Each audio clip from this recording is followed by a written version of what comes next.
Elisha గారు బాధ్యత కలిగిన వాడు. ఎలీషా గారు ఏమండి ఆశీర్వాడు. నమ్మకస్తులైనటువంటి వారిని దేవుడు కనిపెడుతూ ఉన్నాడు. నమ్మకత్వం మనలో ఉంటే, కుటుంబ బాధ్యత మన మీద ఉంటే దేవుడు మనల్ని చూస్తాడు.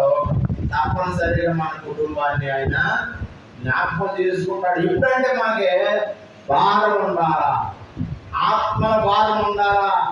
12 మంది 11 మంది పనివారు ఉంటే నాకెందుకు అనుకోలేదు, కానీ 12వ వాడిగా బాధ్యతతో నాగలుగుతున్న ఎలీషా గారిని ఏలియా గారు దర్శించారు దేవుని మాటను బట్టి.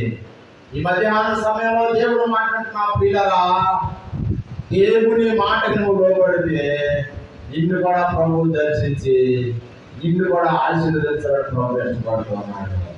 నిన్ను కూడా ఏం చేయాలనుకుంటాడు? ఆయన ఆశీర్వదించాలని, ఆయన పనిలో వాడుకోవాలని, ఆయన మనకు పనికి వచ్చే పాత్రగా చేయాలని ప్రభు ఇష్టపడ్డాడు. ఆయన మాటలు పెట్టి ఎలీషా గారు విన్నారో, ఏలియా గారితో ఆయన పడినప్పుడు వెంటనే లోక సంబంధమైన ఆశీర్వాదం పెట్టుకుని ఏలియా గారిని అప్పగించాడు. దేవుని మాటని నువ్వు దేవుని మాట ప్రకారంగా జీవిస్తే నిన్ను నీ కుటుంబాన్ని ప్రభు తప్పనిసరిగా దీవిస్తారు.